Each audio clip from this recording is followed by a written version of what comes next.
There are nations, and then there are forces of spirit wrapped in borders. Iran is not just a country.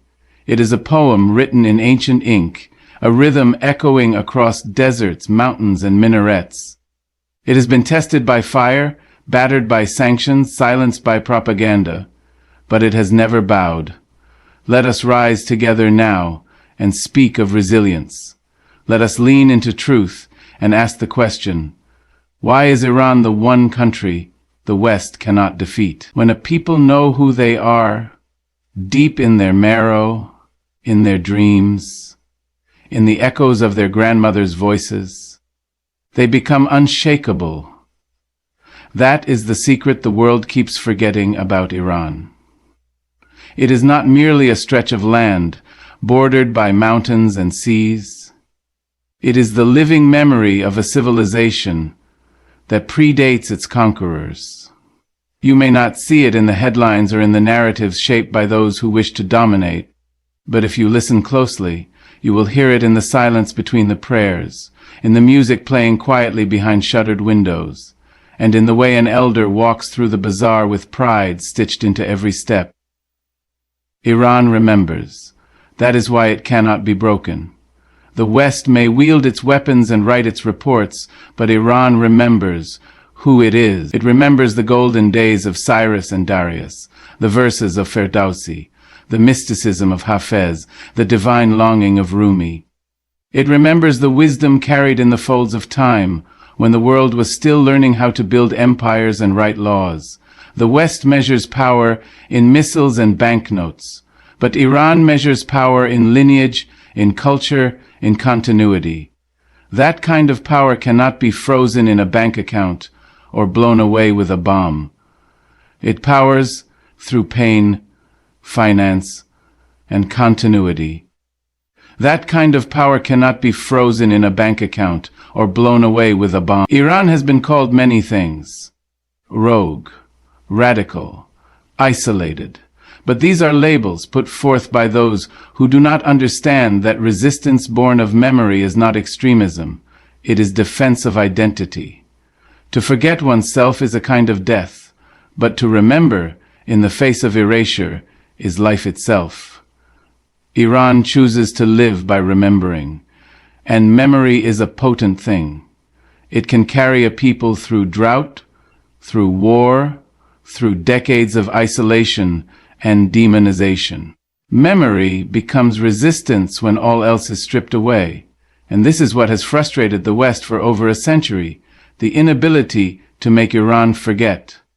Colonialists came with promises, corporations came with contracts, soldiers came with steel, but the Iranian spirit, grounded in its ancient sense of self, could not be bought, could not be fooled, could not be extinguished. There is a kind of sacred defiance in that, and it is not loud, or boastful, or expiatory. Iran's independence is not merely a historical demand. There was a 1967 wave. Corporal pneumicides came with faith. Colonialists came with faith. Corporal pneumicides came with faith. There is a kind of sacred defiance in that, and it is not loud or boastful. It is quiet and deep, like the roots of a tree that has stood for 1,000 years. You might chop at its branches, you might scorch its leaves, but it will still rise again, because it remembers how it once stood tall, and it knows how to grow. This memory is not just historical, it is personal. It is passed down like an heirloom, sewn into lullabies, recited around dinner tables, reflected in the eyes of men and women who have known too much sorrow to ever surrender. We have too many stories to tell. We have too many sorrows to ever surrender. When a child in Iran learns the story of their ancestors, they are not just learning history. They are inheriting duty. They are taught not only to survive but to stand, to speak, to endure. And so, despite being misunderstood, misrepresented, and often maligned, Iran endures. It endures not because it is perfect, no nation is, but because it knows itself. In a world obsessed with reinvention and forgetting, Iran dares to remember. And that, more than any army or alliance, is its greatest strength. A people who know who they are cannot be conquered. You can threaten them. You can try to isolate them.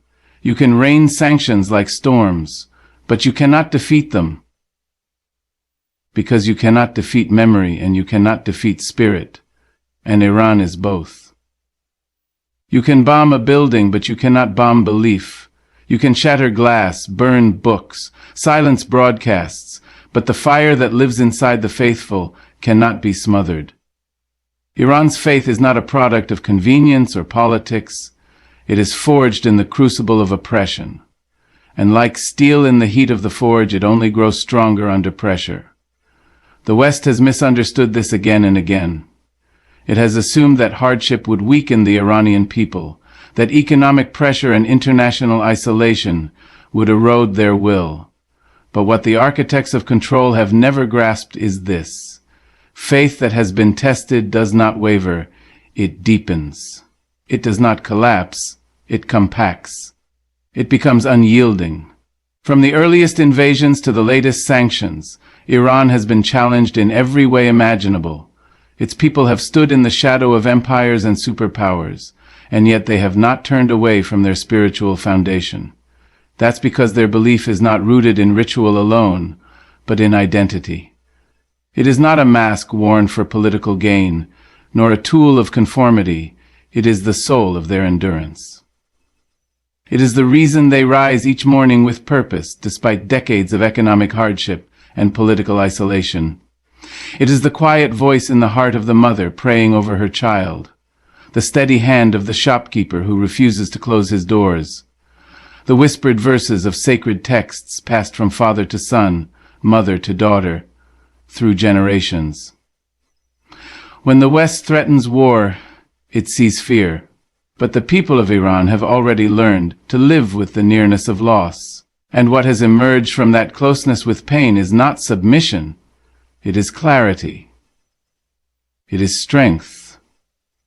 They have realized that faith is not meant to protect you from suffering. It is meant to carry you through it. Iran's spiritual resilience has been chiseled by years of standing tall amid storms. And in that chiseling, something unbreakable has formed. This faith is not confined to mosques or scholars or holy days. It is lived out in every act of resistance, in every protest that refuses to be silenced, in every breath that insists on meaning. The Iranian people have learned how to pray while rebuilding, how to believe while burying, how to hold onto hope even when surrounded by despair. Their faith is not theoretical. It is practical.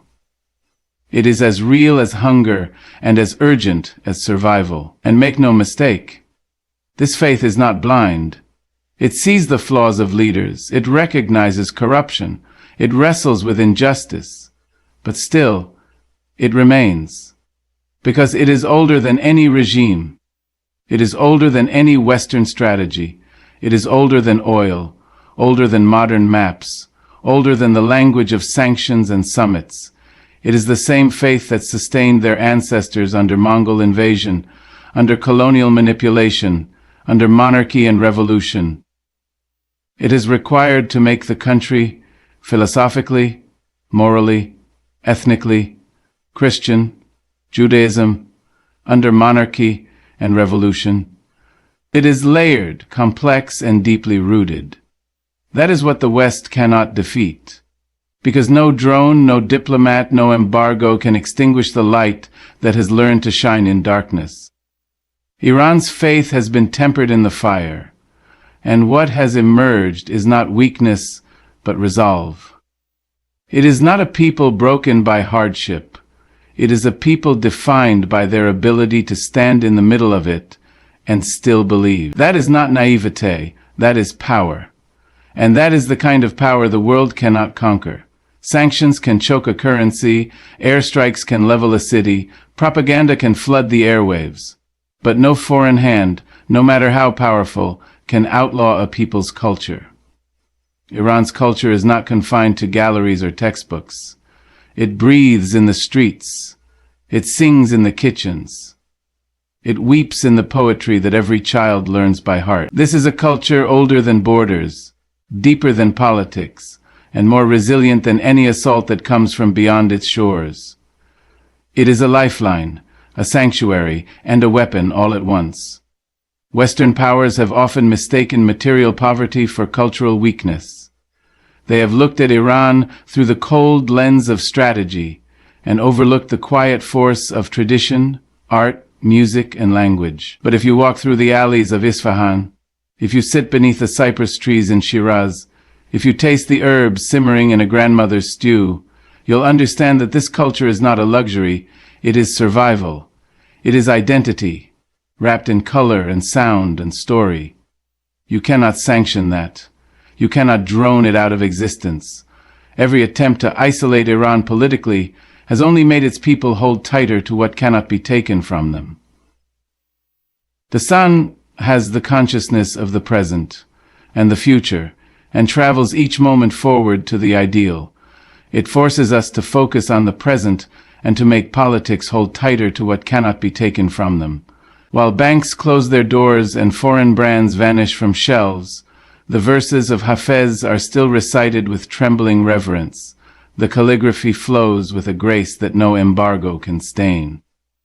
Rugs are still woven by hands that remember patterns passed down for centuries. Artists paint, musicians play, and young people remix ancient rhythms into new expressions. It is not nostalgia. It is resistance through beauty. You see, culture is not merely a reflection of a people. It is their defiance embodied. It is how they remember who they are when the world tries to rename them. When the narrative outside says enemy, the culture inside says human. When the outside calls them terrorist, the inside replies with a poem about love. This is not just an act of expression, it is an act of rebellion. Iran's cultural depth is its armor. It allows its people to keep their dignity when everything else is stripped away. Even under the weight of economic collapse, people still gather to tell stories, still pass on customs, still honor traditions, not because they are convenient, but because they are necessary. In this way, culture becomes an act of faith, a declaration, we are still here.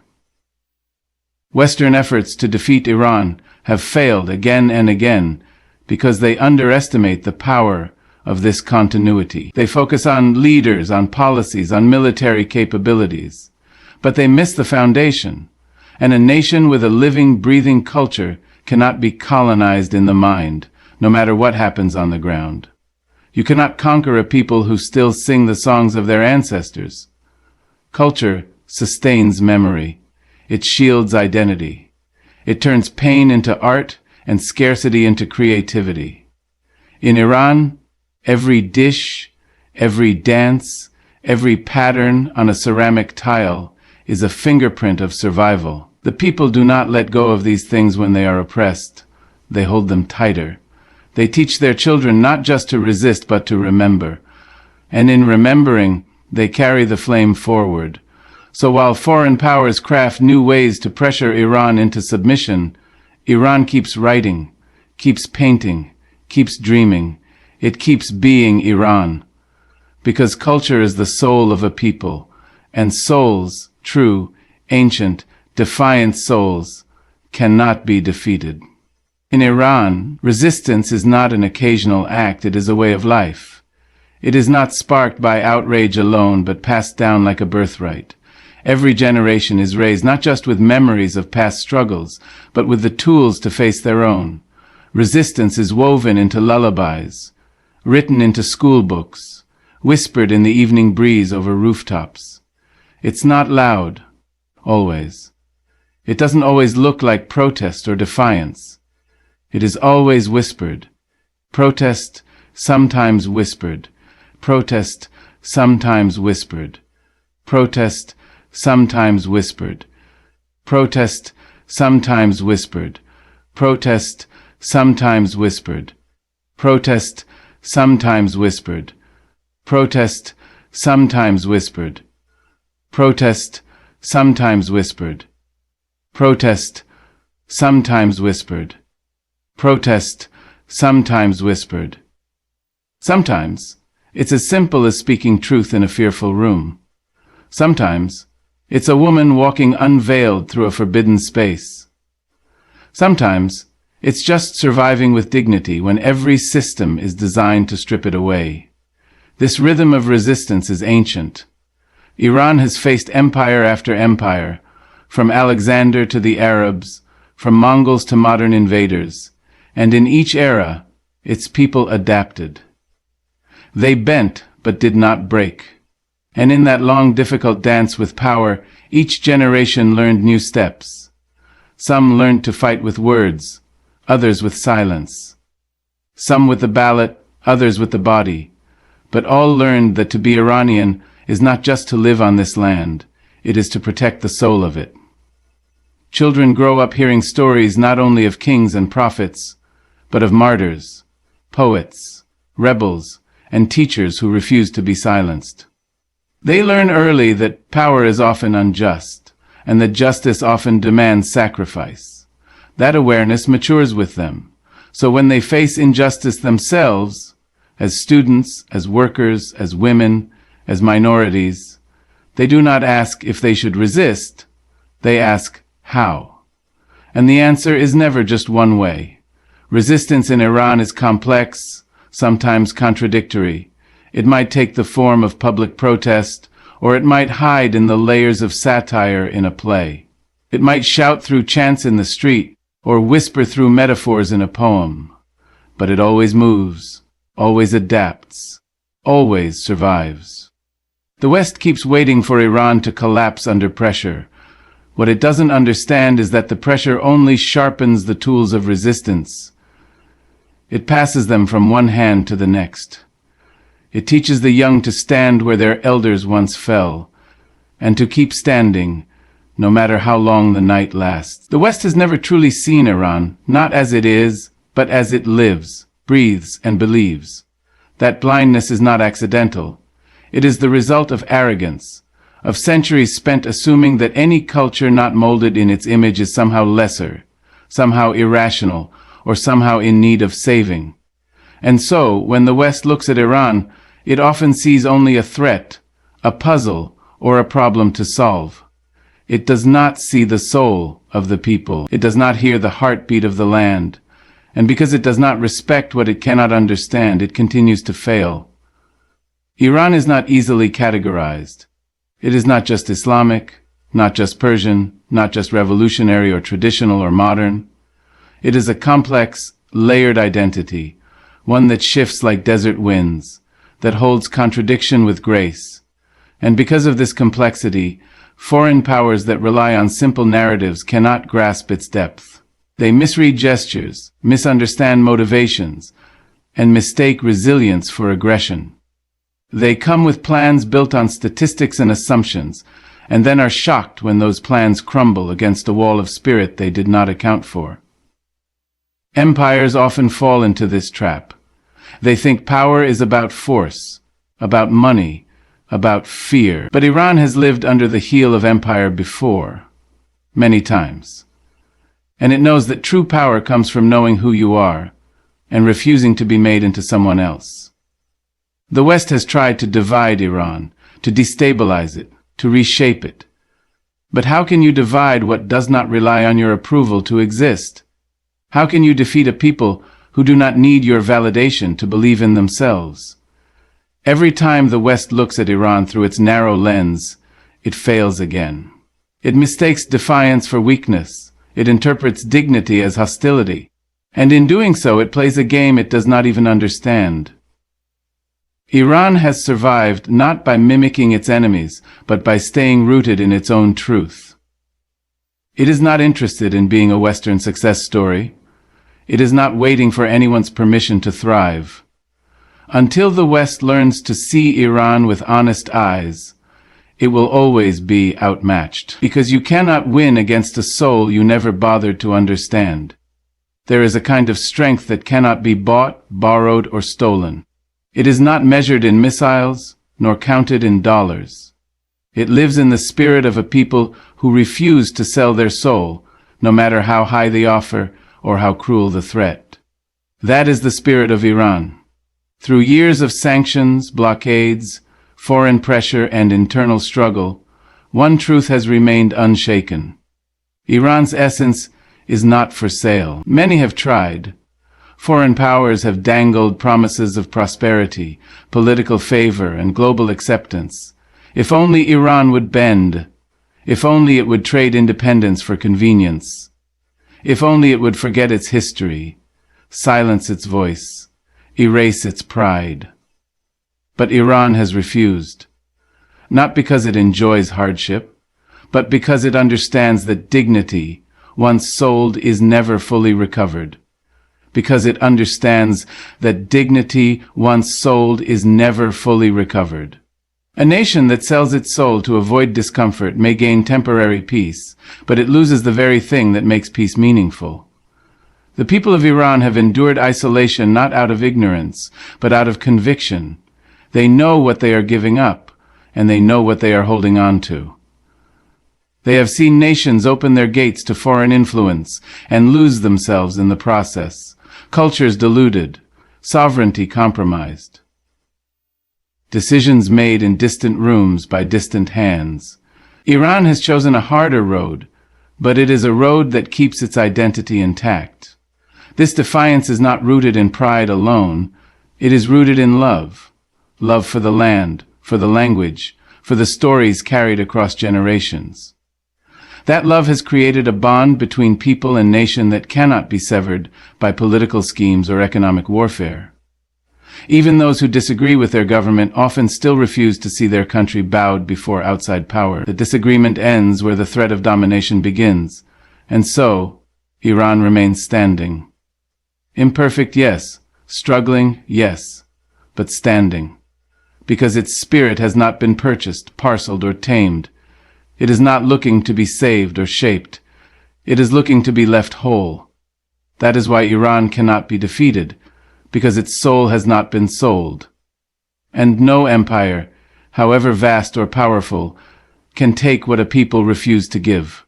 You may not agree with her politics, you may argue over her policies, but you will not defeat Iran, because what she carries cannot be buried, because her heartbeat was born before your blueprints, and because some nations are not built to win wars. Some are built never to lose their soul. That, my dear, is the power you cannot sanction.